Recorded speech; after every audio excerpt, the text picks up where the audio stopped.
Now, one topic of conversation this week will be the Farm Bill.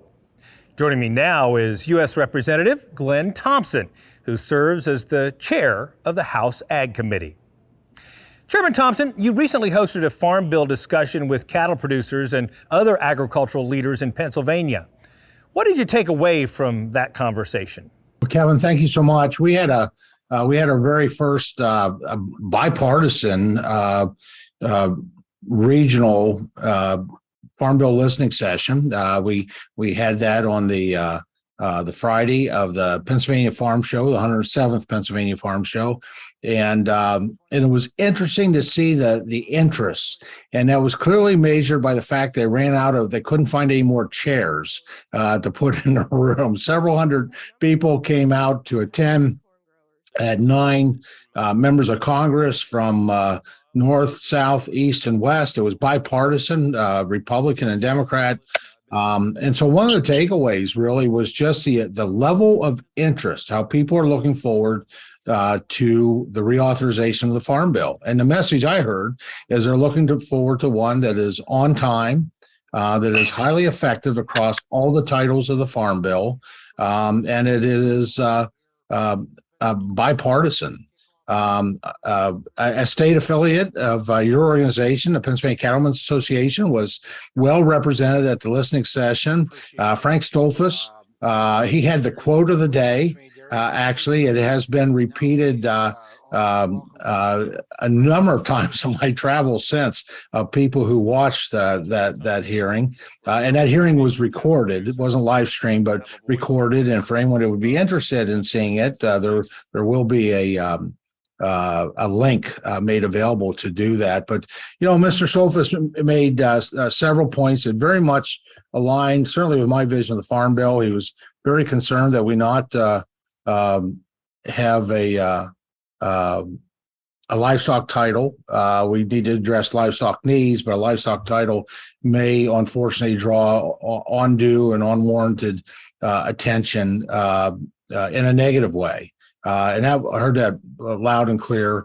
Some of the things that we certainly need to protect and explore, strengthening the risk management, disaster programs, and ensure our producers maintain access to voluntary conservation programs, and make certain that animal health programs like those that we built on in the 2018 Farm Bill, like the vaccine bank, have the resources necessary to protect against the spread of harmful animal disease. I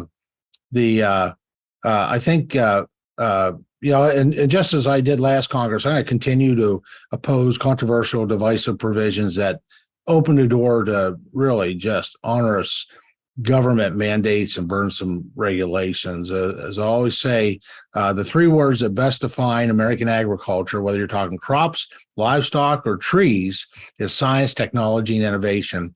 And the quote that Mr. Stolfus will be quoted, I think, continuously in many different areas. I thought it was great. He summed it up perfectly. He said, the cattlemen have an incredible knack for taking blue sky and green grass and transforming it into valuable red meat. So what are your priorities for the Farm Bill? My priorities are obviously is to get a Farm Bill completed.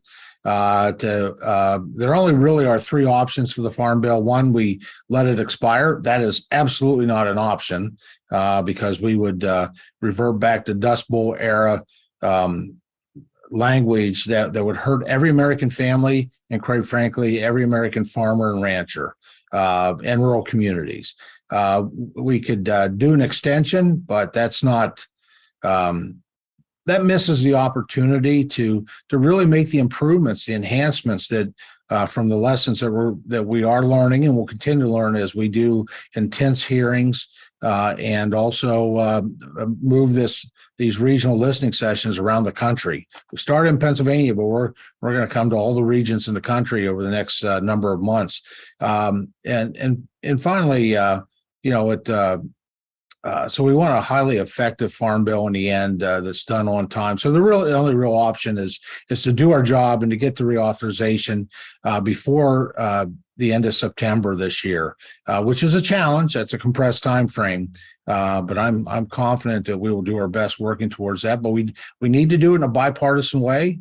We need to have the Farm Bill, I think, well on the road till the end of summer. We need to be working concurrently with the Senate so that in September we're able to get to hopefully a final passage. So, Congressman Thompson, how can producers share their perspective on the critical provisions in the Farm Bill? Well, just do what you have been doing. I got to tell you, I'm real proud of my cattlemen. We, not just in Pennsylvania, but all around the country. I've been in probably at least 30 different states the past 2 years, doing a barnstorming tour of American agriculture. And the cattlemen are always there. They always show up. They're part of the roundtables and the listening sessions. We've been out on the ranches, in the different aspects of livestock, from production to processing, and I appreciate that. So I want to just encourage to continue to be at the table, and that means taking the opportunity to educate your member of Congress wherever they live. They're in a congressional district. That person may or may not be on the agriculture committee, but that's okay, because at the end of the day, we're relying on getting this a bill that is always bipartisan in the end, the Farm Bill. It's going to take the votes of 435 members. Congressman, thank you so much for joining us today. Gavin, thank you so much. I appreciate the opportunity. Chairman Thompson, thanks so much for joining us. Now, don't forget, every day NCBA staff serves as the voice of U.S. cattle producers on a number of issues, including the Farm Bill.